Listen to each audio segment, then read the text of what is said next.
बहुत आलीशान बंगले के अंदर एक औरत विनीता टीवी पर न्यूज देख रही थी। आज गुप्ता सिस्टर का ब्राइडल मेकअप सिर्फ देश में ही नहीं बल्कि पूरी दुनिया में वायरल चल रहा है। बड़े बड़े फिल्म स्टार्स, बड़े बड़े बिजनेसमैन की लड़कियां गुप्ता सिस्टर का ब्राइडल मेकअप कराने के लिए तरस रही हैं। अगर आप भी गुप्ता सिस्टर का ब्राइडल मेकअप कराना चाहते हैं तो नीचे दिए गए मेल पर कांटेक्ट कर सकते हैं। पर बहुत मुश्किल है शिवरात्रि के टाइम पर ये मेकअप करा पाना। इस शिवरात्रि के मौके पर मैं अपना ब्राइडल मेकअप गुप्ता सिस्टर से करवाऊंगी। तभी वहाँ पर विनीता की एक सहेली आ गई। बड़े बड़े सपने देखना छोड़ दे विनीता, तू चाहे कितने भी बड़ी बिजनेसमैन की लड़की क्यों ना हो, गुप्ता सिस्टर से ब्राइडल मेकअप कराना हर किसी के बस की बात नहीं है। इस समय उनके पास इतने ऑर्डर्स लगे हुए हैं कि इंटरनेट तक ब्लॉक हो गया था कल रात। तू शायद अभी मेरे पापा को अच्छी तरह से जानती नहीं है। बड़े बड़े नेताओं को मेरे पापा फंड करते हैं, उन दोनों बहनों को तो घर से उठा लेंगे मेरे पापा। गुप्ता सिस्टर से विनीता अपना मेकअप करवा पाएगी या नहीं, ये जानने के लिए कहानी को बिल्कुल शुरू से स्टार्ट करना होगा। आज से लगभग 20 साल पहले कौशल्या नाम की एक औरत मंदिर के बाहर पूजा का सामान बेचा करती थी। एक रोज एक औरत उसके पास आई। जल्दी से एक पूजा की थाली लगा दे, जल्दी से भगवान के दर्शन कर लूं, फिर मुझे पार्टी में भी जाना है। जी मेम साहब, बस अभी देती हूँ।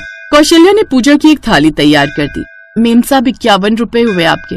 अभी पिछले साल तक तो ये प्लेट 21 रुपए की थी, अचानक 51 रुपए कर दिए। भगवान के नाम पर लूटना तो कोई तुम लोगों से सीखे। ये ले पकड़ 21 रुपए, वरना ये भी नहीं दूंगी। कौशल्या ने 21 रुपए चुपचाप ले लिए। वो औरत सीढ़ियों से चढ़कर मंदिर के अंदर चली गई। तभी कौशल्या की नजर सामने खड़ी उसकी लग्जरी कार की तरफ गई। ये लोग इतनी महंगी महंगी गाड़ियों में चलती हैं, फिर भी हम जैसे गरीबों का हक मारना इन्हें जन्मसिद्ध अधिकार लगता है। वहीं दूसरी तरफ वो औरत मंदिर में पहुंच गई। भगवान की मूर्ति के सामने फूल चढ़ाए, अगरबत्ती लगाई और प्रार्थना करने लगी। हे प्रभु, मुझ जैसी अज्ञानी से अनजाने में कोई गलती हो गई हो तो उसे क्षमा कर देना। बस आशीर्वाद दीजिए कि मेरे पति को इस बार पिछली बार से दुगना कांटेक्ट मिल जाए। पंडित जी वहाँ खड़े होकर सब कुछ सुन रहे थे। प्रार्थना के बाद पंडित जी ने कहा, बहन जी, भगवान कभी अनजाने में हुई भूल की सजा किसी को नहीं देते। अगर तुम्हें अपनी गलती पता ही नहीं है तो फिर किस बात की माफी मांग रही हो। जो गलतियाँ आपको याद होंगी उस गलती को बोलकर भगवान के सामने अगर आप प्रार्थना करोगी तो ही वो तुम्हारी गलती माफ करेंगे।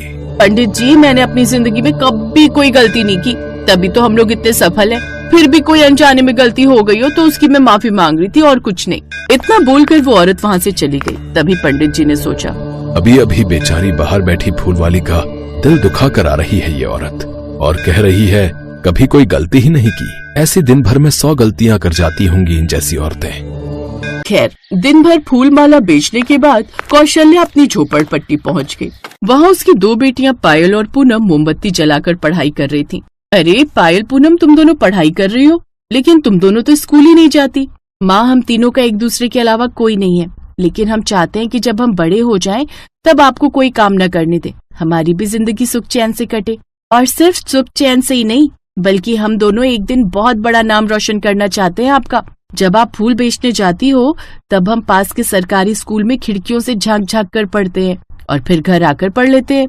ये किताबें हमने कबाड़ की दुकान से खरीदी हैं 10-10 रुपए में।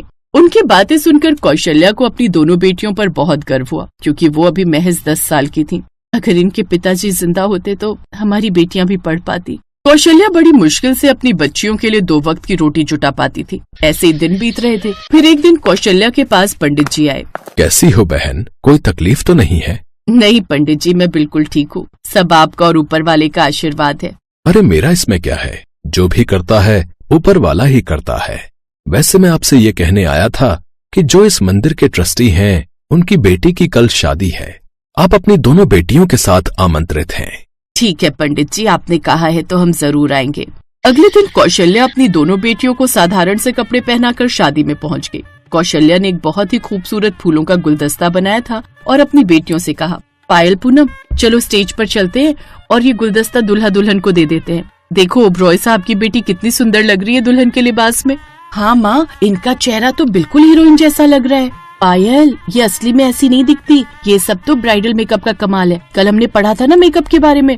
खैर, कौशल्या अपनी दोनों बेटियों के साथ स्टेज पर पहुंच गई और दुल्हन को फूलों का गुलदस्ता दे दिया। इन भिखारियों को स्टेज पर किसने आने दिया? सिक्योरिटी, इन्हें भगाओ यहाँ से, इनके लिए बाहर खाना लगा हुआ है। ये क्या कह रही हो बेटी, हम भिखारी नहीं है। जिस मंदिर को मेरे पापा दान करते हैं उसी मंदिर के बाहर तुम फूल बेचती हो ना, इससे ज्यादा तुम्हारी औकात नहीं है। तभी वहाँ पर पंडित जी और दुल्हन के पिता भी पहुँच गए। तुम इनसे किस तरह से बात कर रही हो? इन्हें मैंने बुलाया है। रहने दीजिए भाई साहब, हमारी हालत ही कुछ ऐसी है कि लोग हमें अपने पास नहीं खड़ा करना चाहते। पायल, पूनम, ये गुलदस्ता यहाँ रख दो, चलो चलते हैं। कौशल्या अपनी दोनों बेटियों के साथ वहाँ से बिना कुछ खाए पिए वापस आ गई। लेकिन उस दिन के बाद पायल और पूनम को उस लड़की के ऊपर बहुत गुस्सा आने लगा। मेरा तो मन कर रहा था कि उसके मुंह पर पानी डालकर उसका पूरा मेकअप खराब कर दूं, ताकि उसकी असली सूरत लोगों के सामने आ जाए। अपने मेकअप की खूबसूरती पर इतना घमंड, इसका घमंड एक दिन चूर चूर ना किया हमने तो हमारा जिंदा रहना ही व्यर्थ है इस दुनिया में। अरे बेटा, इतनी छोटी सी उम्र में इतना गुस्सा अच्छी बात नहीं है। ये सब तो हमें झेलना ही पड़ेगा क्योंकि हम बहुत गरीब।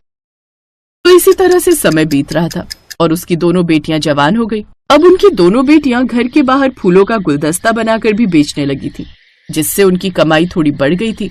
अब दोनों बेटियां अपनी माँ के साथ मिलकर वो दुकान चलाती थी। एक रोज उनकी दुकान पर महिमा नाम की एक लड़की आई जो बहुत जल्दी में लग रही थी। अरे कौशल्या आंटी, जरा एक अच्छा सा गुलदस्ता देना तो। वो क्या है ना, आज मेरी सहेली की शादी है और मैं लेट भी हो गई हूँ।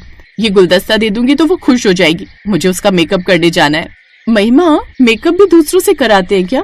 तुम दोनों किस दुनिया में जी रहे हो? मेकअप कराना तो बहुत बड़ा बिजनेस बन चुका है। क्या आप हमें मेकअप करना सिखा देंगी? अरे क्यों नहीं, आंटी ने मेरी बहुत मदद की है। मेरी माँ जैसी है ये। मैं ये काम खत्म करके फिर आती हूँ। महिमा गुलदस्ता लेकर वहाँ से चली गई। पूनम और पायल के पास मोबाइल भी था।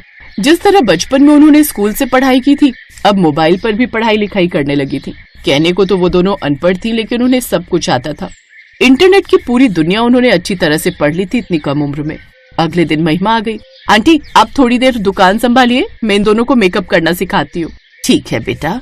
पायल और पूनम महिमा को अपनी झोपड़ी के अंदर ले गई और वहीं पर मेकअप करना सीखने लगी। कुछ ही महीनों में दोनों को बहुत अच्छा मेकअप करना आ गया और उन्हें भी धीरे धीरे क्लाइंट मिलने लगे। अब कौशल्या बाहर अपनी फूलों की दुकान चलाती थी और दोनों बेटियां घर घर जाकर मेकअप करती थी।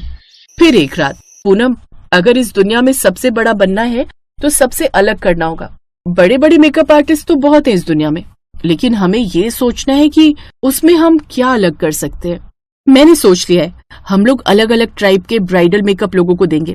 पहला है मोरनी ब्राइडल मेकअप, दूसरा है हिरनी ब्राइडल मेकअप, तीसरा है मैना ब्राइडल मेकअप।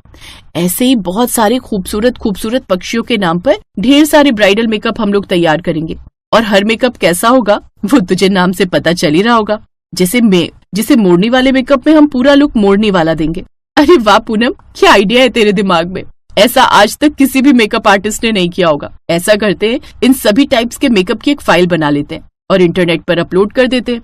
मुझे वेब डिजाइनिंग भी आती है, हम खुद की एक एप्लीकेशन भी बना लेते हैं और इस ऐप के थ्रू लोग हमसे मेकअप कराने की डेट पहले फिक्स करेंगे, उसके बाद उन्हें मेकअप मिलेगा। फिर क्या था, लगातार 6 महीनों तक उन लोगों ने इंटरनेट पर मेहनत की और एप्लीकेशन बनाकर तैयार कर ली, जिसका नाम रखा गुप्ता सिस्टर्स ब्राइडल मेकअप। देखते ही देखते अगले 2 सालों में ही उन दोनों का नाम पूरे देश में छा गया। बड़े बड़े सेलिब्रिटी, बड़े बड़े बिजनेसमैन की लड़कियां उनसे मेकअप कराने के लिए तरसती थीं। अब कहानी एक बार फिर से प्रेजेंट टाइम में वापस आ गई। विनीता, ये देखो, मैं 10 गुना पैसे देकर गुप्ता सिस्टर्स को ले आया हूँ। मिस विनीता, शायद आपने हम दोनों को पहचाना नहीं। हम दोनों उसी फूल वाली की बेटी हैं, जिसकी आपने आज से 20 साल पहले अपनी शादी में लोगों के सामने खूब बेइज्जती की थी। और आज देखो, तुम उन्हीं दोनों से मिलने के लिए तरस रही थी। ये सब सुनकर विनीता के तो जैसे रोंगटे खड़े हो गए। वो बस हाथ जोड़कर उन दोनों के सामने खड़ी हो गई। मुझे माफ कर दीजिए आप दोनों, मेरे अंदर बहुत घमंड था जिसे आज आप दोनों ने तोड़ दिया है। इसीलिए मेहनत करते रहिए। वक्त सभी का आता है, किसी को छोटा नहीं समझना चाहिए। वक्त कभी भी करवट ले सकता।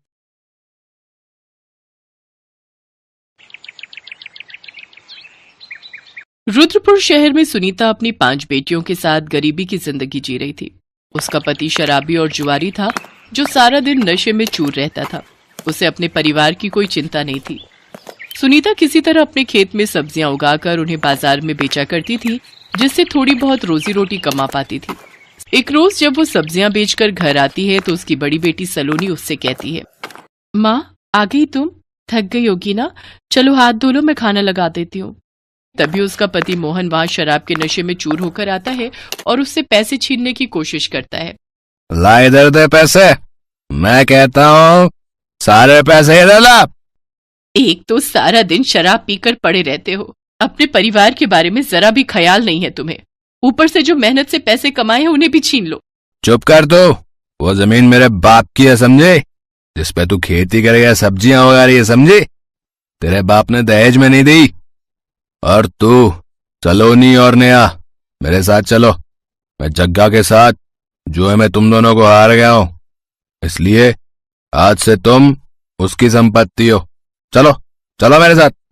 खबरदार जो मेरी बेटियों को हाथ भी लगाया। अरे कैसे बाप हो अपनी बेटियों को दांव पर लगाए। छी, शर्म आनी चाहिए तुम्हें। मुझे तो तुम्हें इनका बाप कहने में शर्म आ रही है। चले जाओ यहाँ से, तुम्हारा मेरी बेटियों पर कोई हक नहीं है। तू रोकेगी मुझे? है तू रोकेगी मुझे? अभी बताता हूं मैं तुझे। ये कहकर मोहन सुनीता के बाल पकड़कर उसे मारने लगता है। पांचों बेटियां अपनी माँ को छुड़ाने की कोशिश करती हैं कि कुछ देर बाद इसी धक्का मुक्की में मोहन लड़खड़ाकर गिरने लगता है और फिर दीवार से उसका सर टकरा जाता है। सर में चोट लगने के कारण उसकी मौत हो जाती है। ऐसे दुष्ट अत्याचारी इंसान को यही सजा मिलनी चाहिए थी। आज तक अपनी बच्चियों का पेट पालने के लिए 1 रुपया तक नहीं कमाया, उल्टा उन्हें बेचने की बात करता है। अच्छा ही हुआ जो तू हमारी जिंदगी से चला गया। सुनीता को अपने शराबी पति की मौत का जरा भी गम नहीं होता। ऐसे ही कुछ दिन बीत जाते हैं। एक रोज पड़ोस में रहने वाली अनुपमा की बेटी की शादी थी। वो सुनीता को शादी का निमंत्रण देने उसके घर आती है। सुनीता, मेरी बेटी की शादी पक्की हो गई है। एक बड़े घर में रिश्ता हुआ है उसका। ये ले उसकी शादी का कार्ड। तू अपनी 5 बेटियों को लेकर जरूर आना। हाँ अनुपमा बहन, मैं जरूर आऊंगी।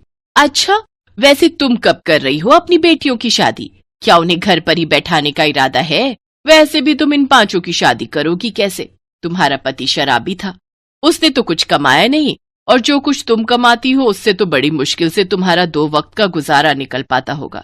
मुझे तो तुम्हारे बारे में सोचते हुए बड़ी ही दया आती है। कैसे हाथ पीले करोगी उन सबके। अनुपमा बहन, अब जो उनकी किस्मत में लिखा होगा वही होगा। सुनीता ऐसा कहकर बात टाल देती है, लेकिन वो अच्छे से जानती थी कि अनुपमा उसे ताने दे रही थी।